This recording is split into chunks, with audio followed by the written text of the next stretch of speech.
चला आम्हाला जायचं होतं गावाला. दिवेशला काही स्कूलला पाठवलेलं नव्हतं. त्याची मस्ती सुरू होती. चहा घेतला गरमागरम आणि त्याचा अभ्यास करून घेतला, कारण तो जाणार नव्हता स्कूलला.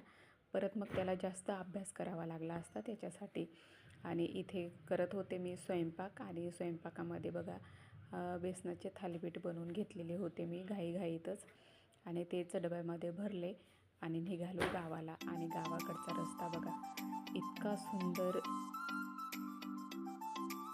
पावसाळ्यात रस्तासुद्धा इतका सुंदर दिसतो आणि वाटतं जायला, फिरायला वाटतं छान.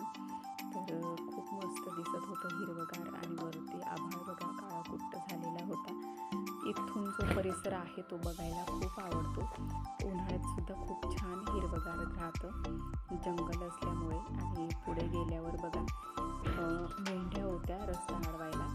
तर तेव्हाच पाऊसही सुरू झाला आणि त्या काय हालतच नव्हत्या. असा